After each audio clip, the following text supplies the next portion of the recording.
जय श्री जगन्नाथ। सुरेंद्र महांतींकर आउ एक कहानी आसतु शुणा। सारीपुत्त कहानी।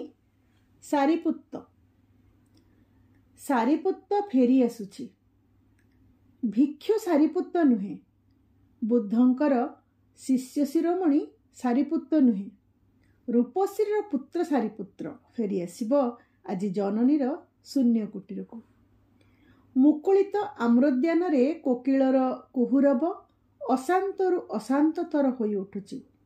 सेई व्यग्र अशांत कुहुरब भितरे प्रकाश पाइछि जेपरि जननी रूपश्रीर आह्वान, फेरिआस पुत्र, फेरिआस सारीपुत्त। सारीपुत्त फेरी आसुची आज। देवता ब्राह्मण कथा कौन मिछ हुए? सेदिन राति किए देवता आसी स्वप्न देखा दे कहिले, तमे पूर्वजन्मर दुष्कृतरु ए जन्मरे एपरी पुत्र विच्छेद भोग करुछ। किंतु से दुखर राति एथर पाही आसला।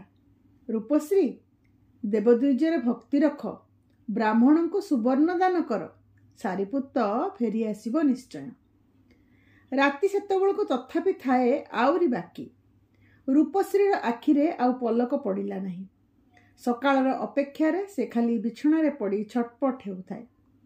भल करी सकाळ न हेउणु ब्राह्मण शुभ्रज्योति घर को गला। नीच शूद्र कूलरे जन्म रूपश्रीर। शुभ्रज्योति सेतबेल को बाहरी थिले मंदिर पथरे पूजार उपकरण घेनी।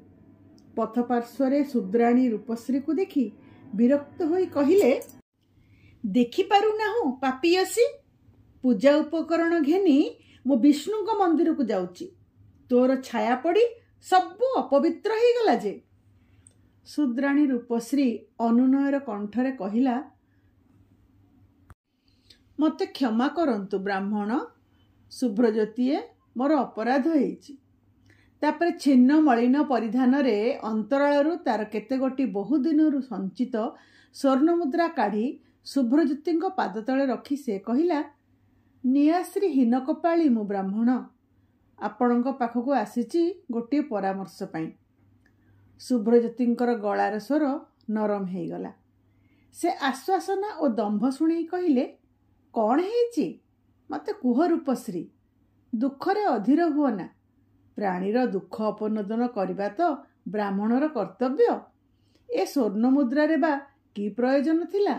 हेउ आनिछु जेतेबेले न नेले तो मोर अपराध हेबो। रूपश्री कहिला, सारीपुत्त कौन सतरे फेरिबो आ ब्राह्मण? काली राति मु स्वप्न देखिली, जड़े देवता मते स्वप्न देखा दे अभय शुणेइले, मोर सारी फेरी आसिबो निश्चय। केउ पूर्वजन्मर दुष्कृतरु मु कुआडे ए जन्मरे ए पुत्र विच्छेद भोग करुची, किंतु सारी फेरिबो तो? कुह ब्राह्मण, तुमे तो त्रिकालदर्शी। शुभ्रज्योति किछि समय दुई चक्षु निमिलित करिबा परे कहिले, तमे पूर्वजन्मरे व्याध रूपरे जन्म नेइथिल रूपश्री। दिने गोटे मृगुणी मृग शिशु सहित जाउथिला शांत छायासिग्ध अरण्य पथरे। सेतिकी बेले तमे सरसंधान कले मृगुणी को रक्षा करी, किंतु सरभेद कला मृग शिशुर नवनीत कोमल देहरे। संगे संगे जंत्रणार ज्वालारे प्राणवायु तार उड़ीगला। सेही मृगुणीर अभिशाप रे तमको ए जन्मरे भोग करिबा पई पड़ुछि ए पुत्र विच्छेद जंत्रणा। तथापि स्वच्छ हृदय फेरी जाओ रूपश्री, सारीपुत्त फेरी आसिबो निश्चय। रूपश्री ब्राह्मण शुभ्रज्योति पाद तले प्रणति जणाई कहिला, तमर आशीर्वाद पूर्ण हेउ ब्राह्मण। से अनेक दिन तलर कथा। सारीपुत्तर प्रतीक्षारे दिन राति हुए, राति दिन पुणी हुए, तथापि सांगे नहीं रूपश्रीर आशा सारीपुत्त फेरिब निश्चय। दिने दिने जनश्रुति रे रूपश्री शुणे पुत्र सारीपुत्तर कथा। प्रभु बुद्धंकर शिष्य शिरोमणि सारीपुत्त प्रभारे तांकर समुदाय आर्यवत उद्भासित, महिमारे महिमान्वित, करुणारे स्निग्ध और साधनारे उज्ज्वल। किंतु पुत्र सुख्यादिरे जननीर प्राण गर्वोत्फुल्ल हुए ना।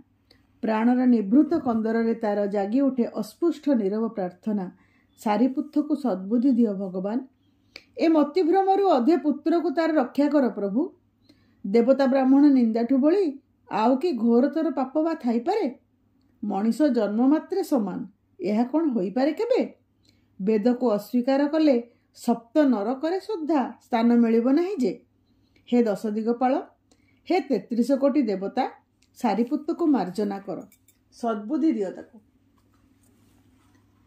କେବେ କେବେ ବୌଦ୍ଧ ଭିକ୍ଷୁମାନେ ରୂପଶ୍ରୀର କୁଟୀରକୁ ଆସନ୍ତି ଭିକ୍ଷା ପାଇଁ, କିନ୍ତୁ ରୂପଶ୍ରୀ ସେମାନଙ୍କୁ ଦୂର ଦୂର ମାର ମାର କରି ତଡ଼ିଦିଏ। ବୌଦ୍ଧ ଭିକ୍ଷୁମାନଙ୍କୁ ଦେଖିଲେ ତାର ଦେହ ସାରା ଯେମିତି ବିଷ ଚରିଯାଏ। କରୁଣାର ଆବରଣ ତଳେ କି ନିଷ୍କରୁଣ ଜୀବ ଏମାନେ।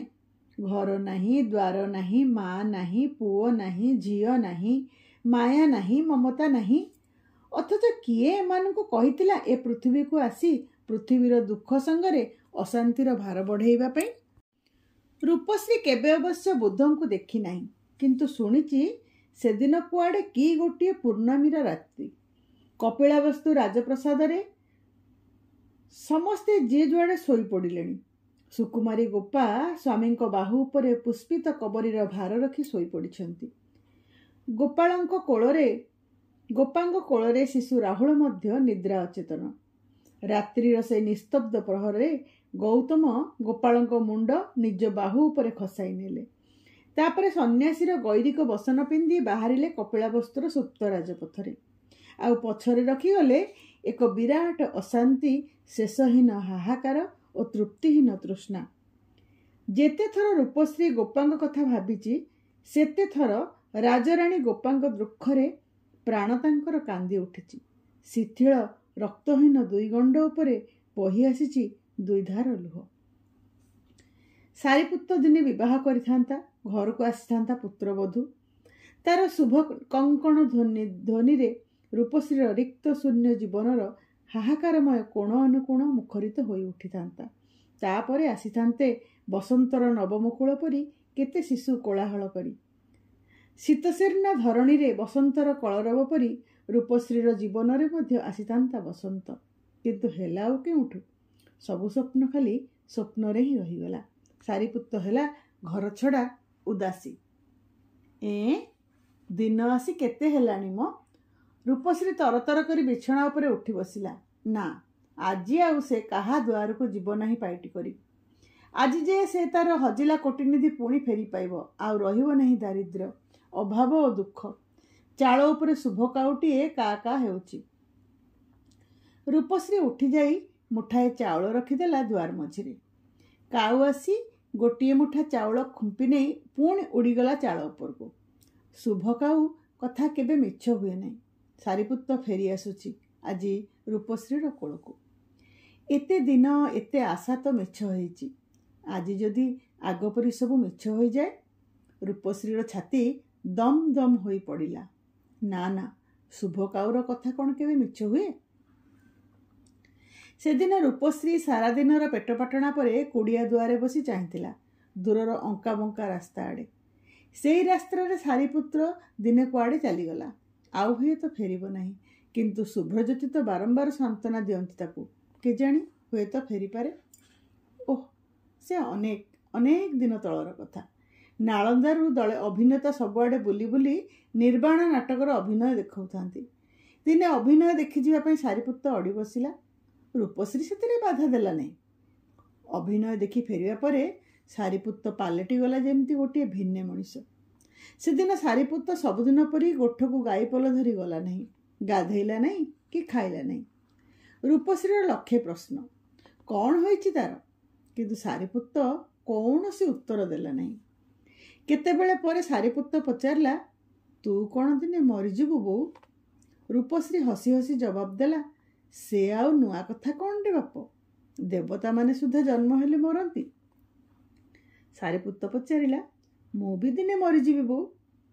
ରୂପଶ୍ରୀର ମୁହଁ ଉପରେ ଯେପରି କଳା ମେଘର ଛାଇ ବୁଲିଗଲା।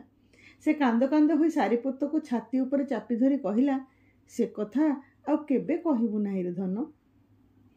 ତୋରି ମୁହଁକୁ ଚାହିଁ ମୁଁ ଖାଲି ଛାତି ପଥର କରି ପଡ଼ି ରହିଛି। ଷଠି ଦୂଷି ତତେ ନଈ ବାଲିରେ ଆୟୁଷ ଦିଅନ୍ତୁ। ସାରିପୁତ୍ତ ଧୀରେ ଧୀରେ ଉଠି ଠିଆ ହେଲା। ତାପରେ ଗାଁ ଦାଣ୍ଡରେ ସେଇ ଅଙ୍କା ବଙ୍କା ରାସ୍ତାରେ ବାହାରିଗଲା କୁଆଡ଼େ। ରୂପଶ୍ରୀ ମନେ ମନେ ଭାବିଲା, ମୁଣ୍ଡ ପାଗଳଟା କ'ଣ ଏଣୁତେଣୁ ଗୁଡ଼ାଏ ପଚାରୁଥିଲା। ବାହାରୁ ଟିକିଏ ବୁଲି ଆସିଲେ ମନ ତାର ପୁଣି ବଦଳିଯିବ ଯେ। ରୂପଶ୍ରୀ ନିତିଦିନିଆ ପେଟ ପାଟଣାରେ ମନ ଦେଲା। ସନ୍ଧ୍ୟା ହେଲା, ଗୋଠରୁ ଗାଈପଲ ଫେରିଲେ। ଦେଉଳରେ ଆଳତି ଘଣ୍ଟା ବାଜିଲା। ରାତି ଆସିଲା। ଅନ୍ଧାର ଆହୁରି ନିବୁଜ ହୋଇ ଆସିଲା। ଆକାଶରେ 1, 2, 3 ହୋଇ ଫୁଟି ଉଠିଲା କୋଟି କୋଟି ନକ୍ଷତ୍ର। ସାରି କାହିଁ ସାରିପୁତ? ନିଜର ଚିନ୍ତାରେ ରୂପଶ୍ରୀ ନିଜେ କୁଆଡ଼େ ହଜିଯାଇଛି। ଜଣେ ବୌଦ୍ଧ ଭିକ୍ଷୁ କୁଆଡ଼ୁ ଆସି ରୂପଶ୍ରୀ ପିଣ୍ଡାରେ ବସିପଡ଼ି ଗାଇ ଉଠିଲା, ବୁଦ୍ଧଂ ଶରଣଂ ଗଚ୍ଛାମି। ରୂପଶ୍ରୀର ଦେହସାରା ଯେମିତି ବିଷ ଚରିଗଲା। ମାତ୍ର ନିଜକୁ ସଂଯତ କରି ସେ କେଜାଣି କାହିଁକି ପଚାରିଦେଲା, ଆଚ୍ଛା, ତୁମେ ସାରିପୁତଙ୍କର ଖବର ଜାଣିଛ ଭିକ୍ଷୁ? ଭିକ୍ଷୁ କହିଲା, ନିଶ୍ଚୟ। ତାଙ୍କରି ଠାରୁ ଖବର ନେଇ ଲୁମ୍ବିନୀରୁ ଏତେ ବାଟ ଚାଲି ଚାଲି ଆସୁଛି। ରୂପଶ୍ରୀ ଆନନ୍ଦୋତ୍ଫୁଲ୍ଲ କଣ୍ଠରେ ପଚାରିଲା, କି ଖବର ପଠେଇଛି ସାରିପୁତ?